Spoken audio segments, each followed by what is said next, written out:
Yeah. So we're ZK Blind. Yeah, please go ahead. Yeah. ZK Blind is a revolutionary platform that enables truly anonymous conversations for professions. Where does the name ZK Blind come from? So we already have an existing platform called Blind. Professions can get verified on Blind and then post anonymous messages on that platform. But the problem is that the Blind platform still retains your identity. So we want to leverage the power of ZKP to ensure that the only person knows who you really are is yourself. So the process would be like user send email from their corporation account to their personal account.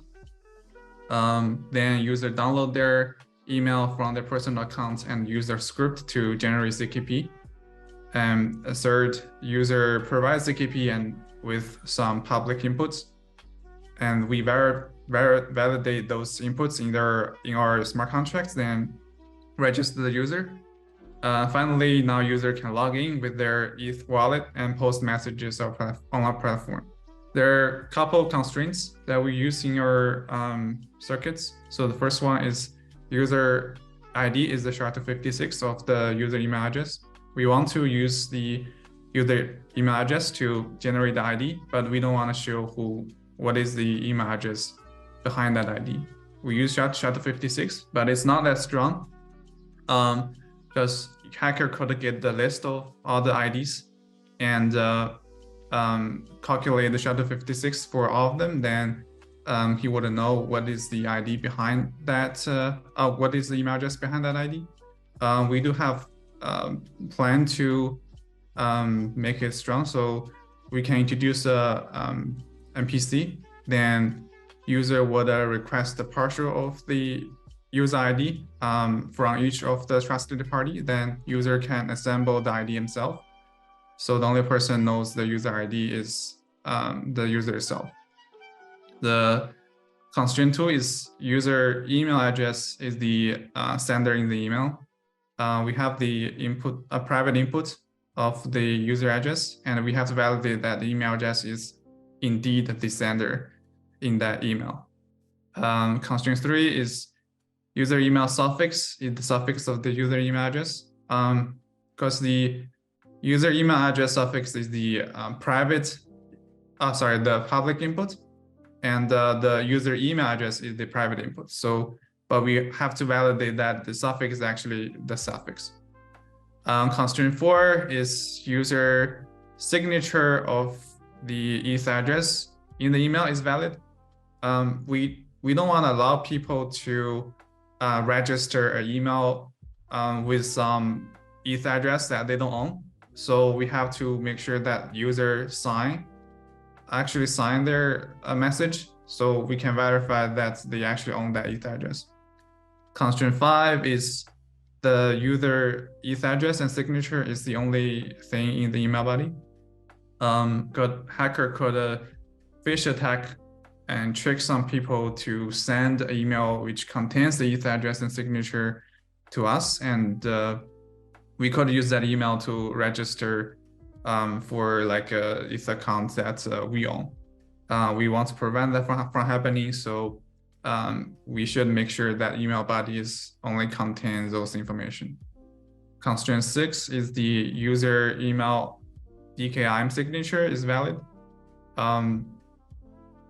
Every email being sent from the valid email server needs to be signed by their public key.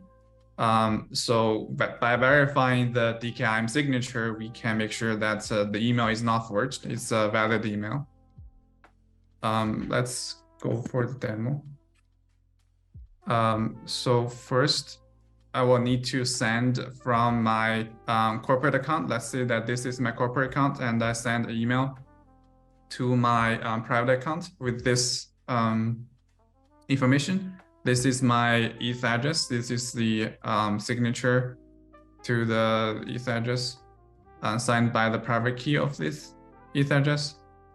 Then I would get the email from my another account, and I can download that message. So after this email being downloaded, we can open it in a text editor and we'll see this is the email looks like. We can run some scripts, like we wrote generate inputs to parse the email and also some scripts to generate the ZKP.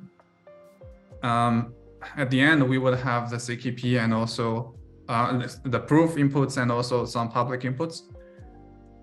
So those are contains information of email suffix, the user ID, and also like the user address.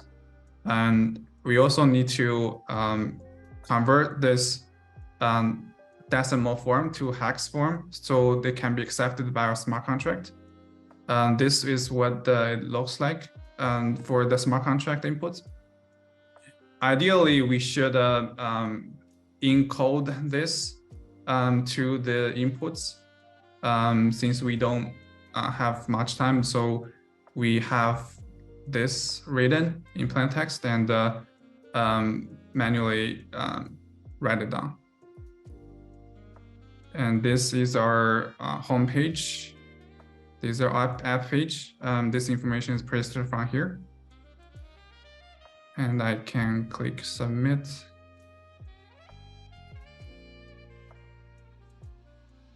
It's gonna take some time for the transaction to get through. So I have another account that is already registered. So this current white user has been whitelisted and I can post the messages.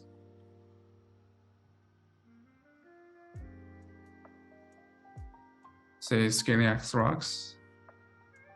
So I can see that I posted messages like use my ID, email suffix, and some other people post their messages here. Yes, that's our presentation. Thank you.